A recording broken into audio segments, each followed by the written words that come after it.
Last week and tonight,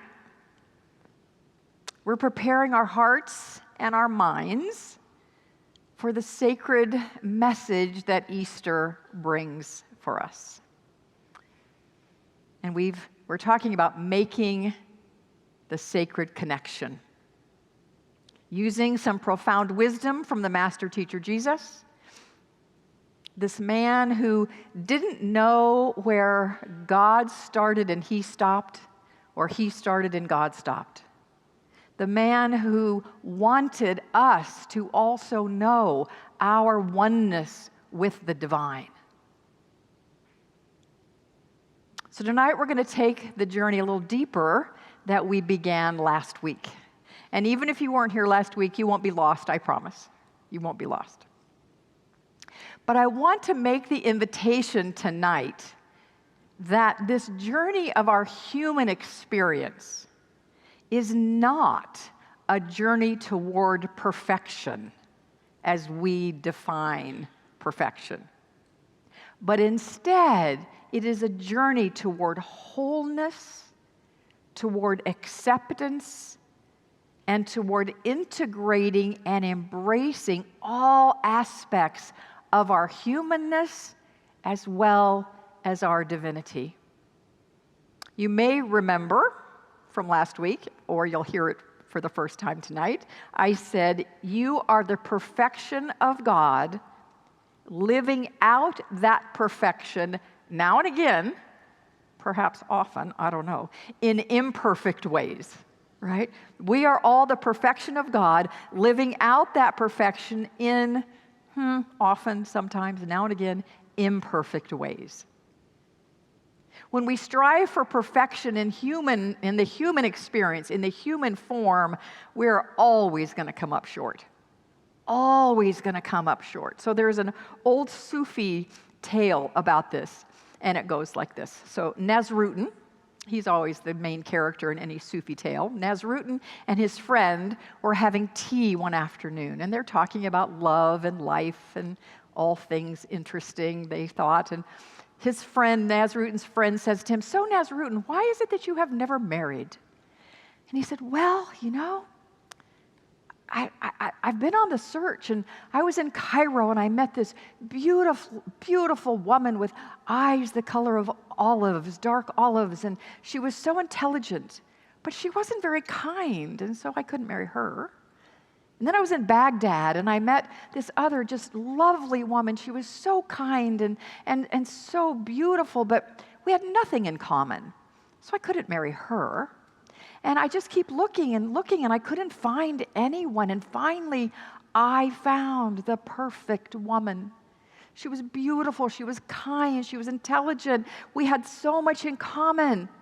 She was completely and totally perfect." And the friend said, "Well, okay, why didn't you marry her?" She said, "Well, the problem is, she was looking for the perfect man."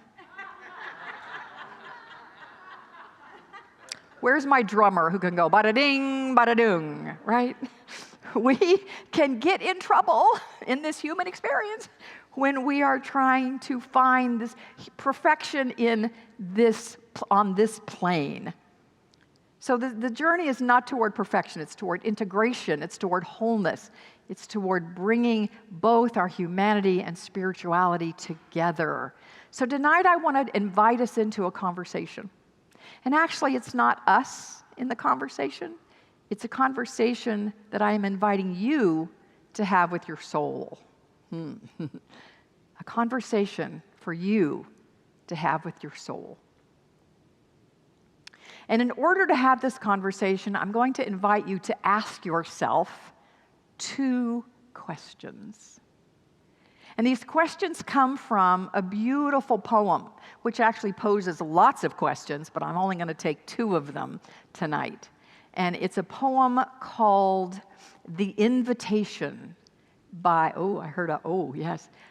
Uriah Mountain Dreamer.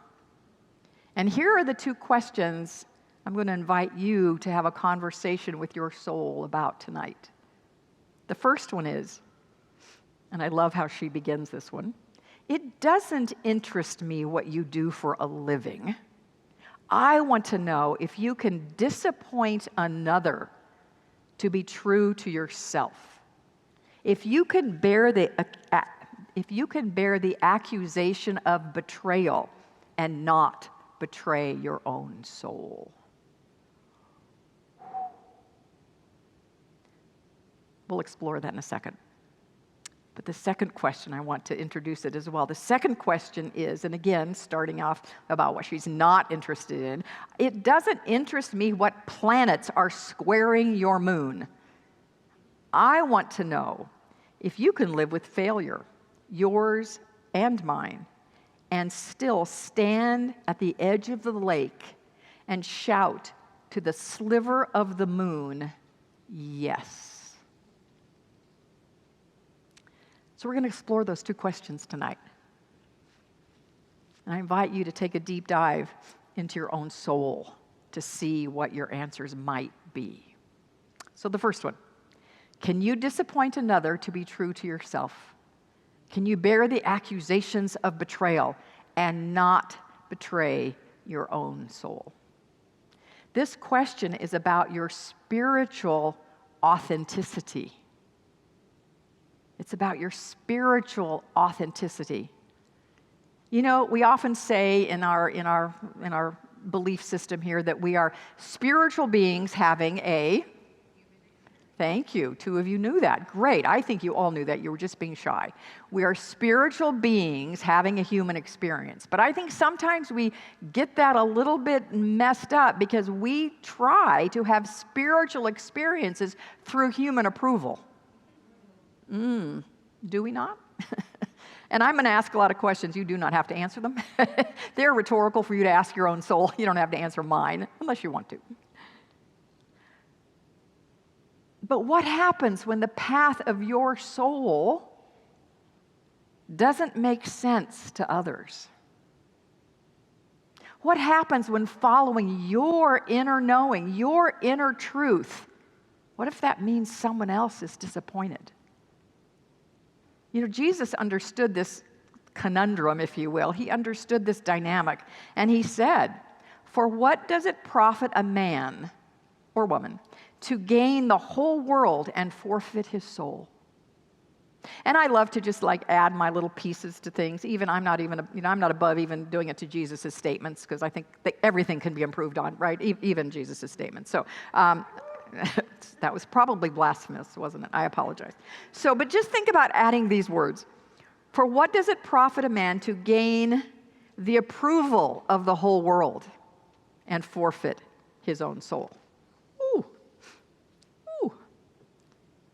So, whichever way you're going to say that, that speaks to kind of the tension that happens in us when we trade our truth for approval. When we lose ourselves in pursuit of being accepted or admired or even loved. I want to read this. It's not a quote. I wrote it, but I want to get it exactly like I wrote it because I really like it. So it is a quote. So Reverend Dr. Michele Whittington once said, to betray your soul for approval is to abandon the divine presence within you. Oof. But when you choose to disappoint another rather than disappoint yourself, you are choosing to stay in alignment with the God in you. Now, I want to be really clear about something. This isn't about being mean. This isn't about being selfish. This isn't about being thoughtless or uncaring or making rash decisions that are obviously harmful. It's not about that at all, but it is about honoring you. So I want to give you a quick personal example. Many years ago at my former church, this was a long time ago, but I gave a talk similar to this, not tonight's talk, but the idea of honoring yourself, and maybe someone else might not like it. So I gave that on a Sunday, and then the next Sunday, this man who I didn't recognize, but who was apparently in church the week before, came up to me. He was not happy with me. I mean, I could tell, oh boy, back away.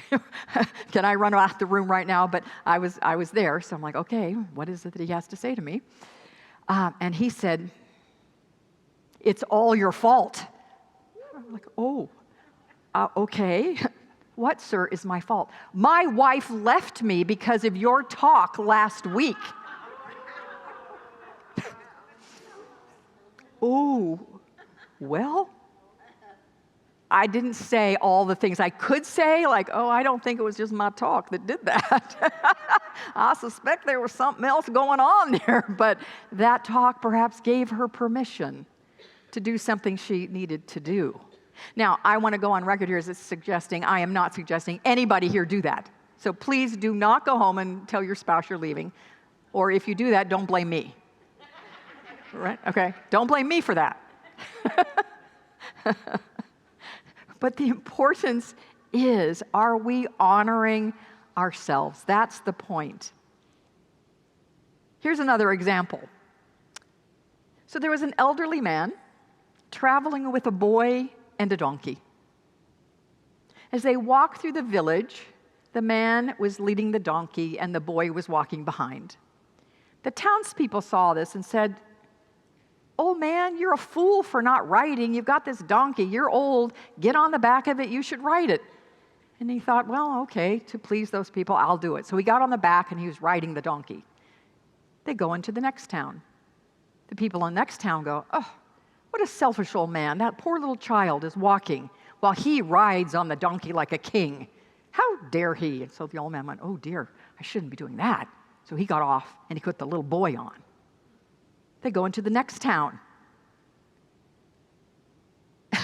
Sorry. It just cracks me up. And the people say, "Oh my gosh, look at that little boy. He's so lazy. He's letting that poor old man walk."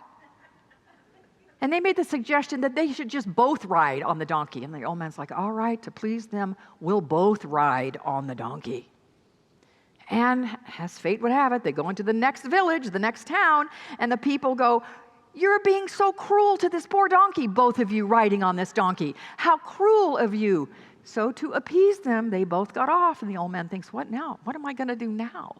So he and the little boy pick up the donkey and start carrying the donkey.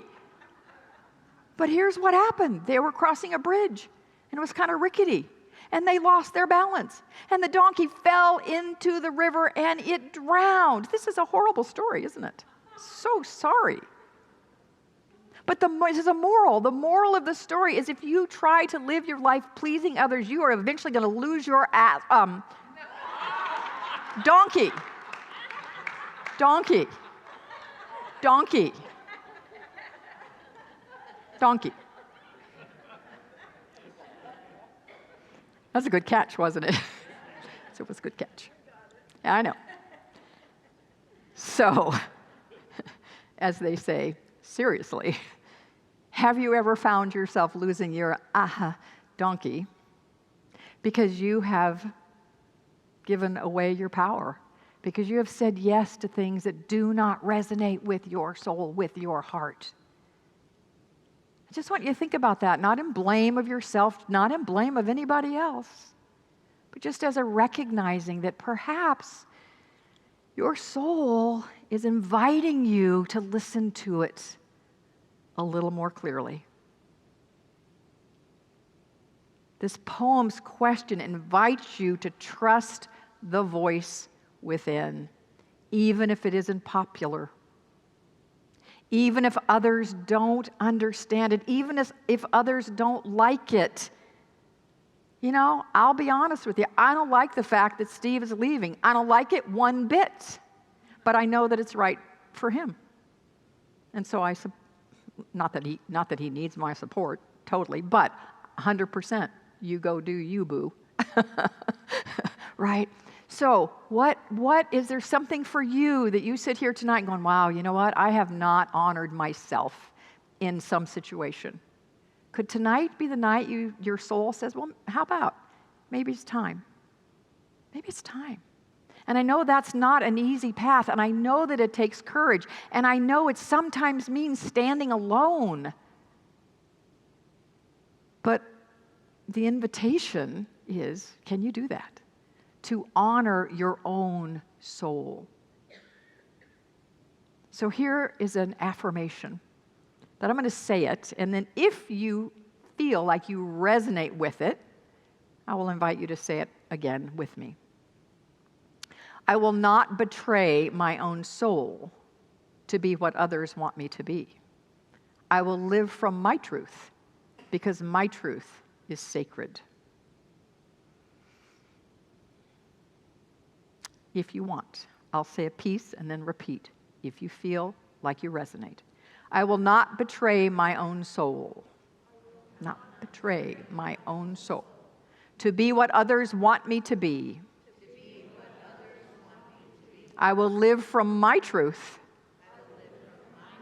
because my truth is sacred. Take a breath.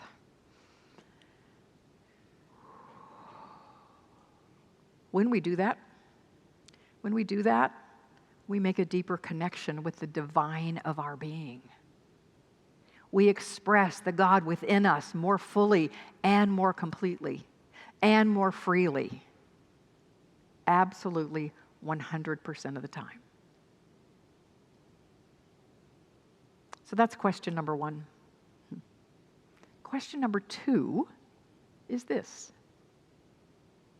Can you live with failure and still stand at the edge of the lake and shout to the sliver of the full moon, yes?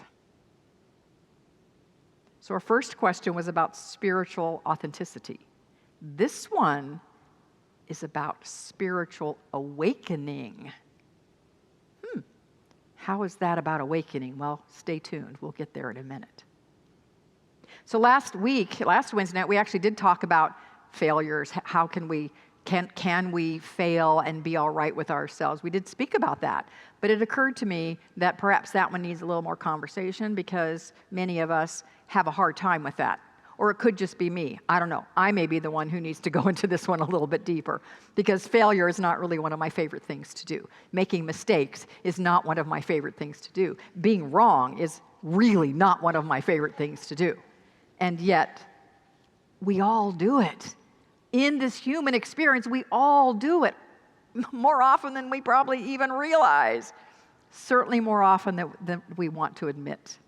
But here is a spiritual truth, just in case you don't know it already. Your divine identity does not vanish simply because you make a mistake, simply because you mess something up, simply because you fall short. It does not impact your spiritual identity one iota. And because this is the season of Jesus, I want to give you another example from him. He knew this to be true. And there's a passage in John chapter 8 that I want to share with you. Early in the morning, Jesus came again to the temple. All the people came to him, and he sat down and began to teach them. The scribes and the Pharisees brought a woman who had been caught in adultery. And making her stand before all of them, they said to him, "Teacher, this woman was caught in the very act of committing adultery. Now, in the law, Moses commanded us to stone such a woman. Now, what do you say?" They said this to test him, so that they might have some charge to bring against him. But Jesus bent down and wrote with his fingers on the ground. By the way, as a side note, I would love to know what he wrote, but the scripture doesn't say that. So we're left with this big question. What did he write? I don't know. But that's irrelevant to this part of the story, so we'll keep going. When they kept on questioning him, he straightened up and he said to them, "Let anyone among you who is without sin," which, by the way, means missing the mark, error. Sin is a word a long time ago from archery. It's an archery word, and it means your arrow did not hit the bullseye. That's what a sin is. Your arrow missed the bullseye. So really, sin literally is missing the mark or making a mistake. Okay, so he said, "Let anyone among you who is without sin, who has not made a mistake, be the first to throw a stone at her." Well, when they heard that, they went away, They probably skulked away, one by one, beginning with the elders. And Jesus was left alone with the woman standing before him. And Jesus said to her, "Woman, where are they? Has no one condemned you?" And she said, "No one, sir." And he said, "Neither do I condemn you. Go your way from now on. Do not sin or err again." Jesus separated the mistake from the spiritual being of that woman who was right there in front of him. He didn't shame her. He liberated her. The story directly refutes this idea that we're defined by our mistakes or our failures. But what do we do to ourselves when we make a mistake? Do we not often shame ourselves? Do we not often regret what we've done? We tighten about it. We replay it the moment over and over. And sometimes we even define ourselves by our mistakes. But here's a thought. What if you saw any mistake you made as a divine messenger? We're going to call it your mistake messenger. What if every time you messed up in some way, something whispered in your ear, "There's more of you to know. There's more of you to love.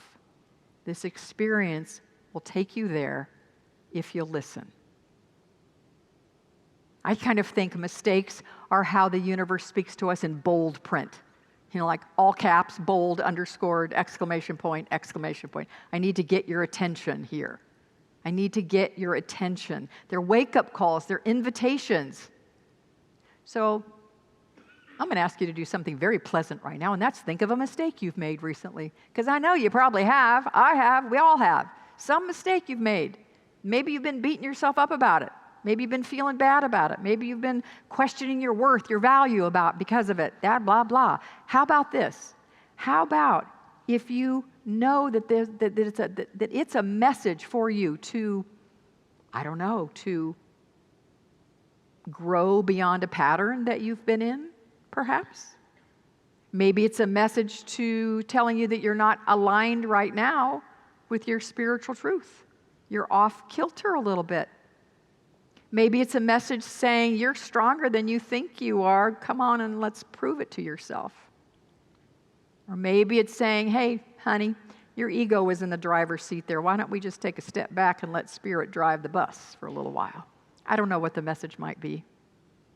But if we look at it as a divine message, it meaning any mistake we made, it doesn't define who we are, but it can be a messenger to help us connect more deeply with who we are already.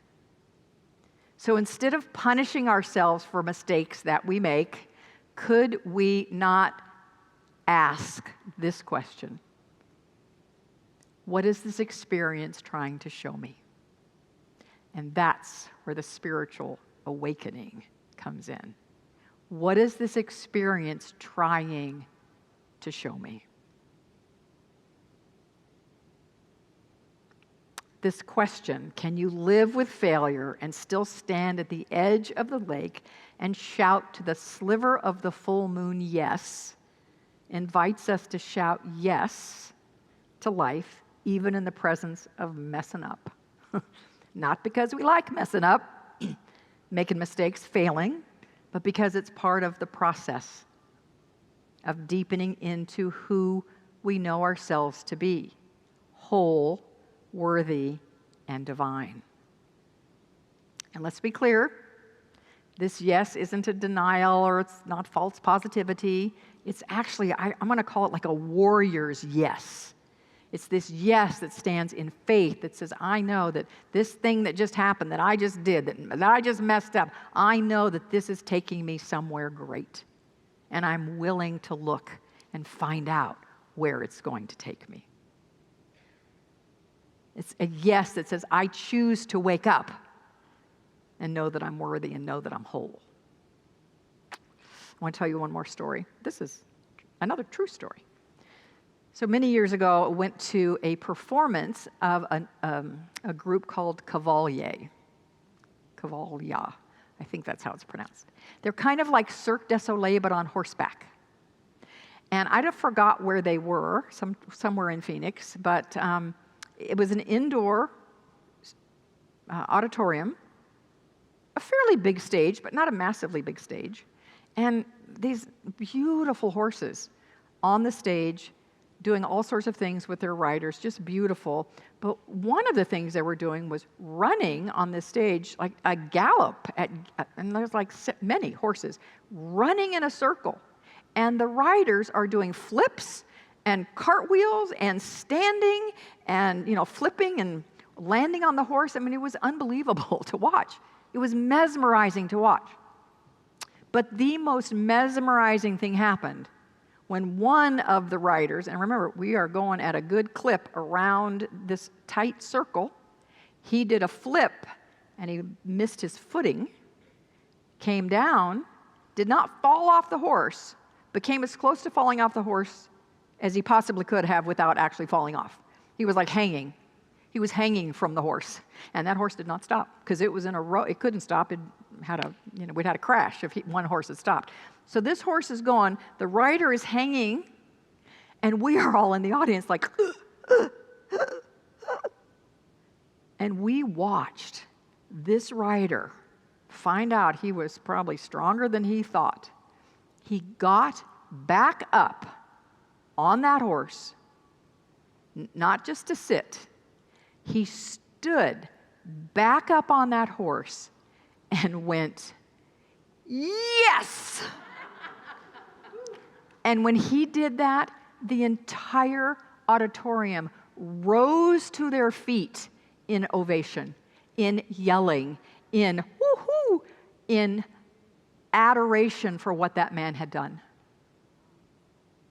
That's the only thing I remember specifically out of that performance, because it was transformational to watch him say yes in the face of I don't think he's supposed to fall, right? They're not supposed to do that. He made a pretty big mistake there. He may have even gotten in trouble for it afterwards. Who knows? But that recovery was someone, whether they knew it or not, who said, I am waking up to my divinity right here and right now, and I am saying yes. Because of this mistake that I just made. So as we approach Easter and the beautiful message of Jesus' crucifixion and resurrection speaks to our relationship with the divine, my invitation now to you is to really deepen into these two questions. Because when you honor your truth, even when others don't understand, you are standing in your spiritual authority.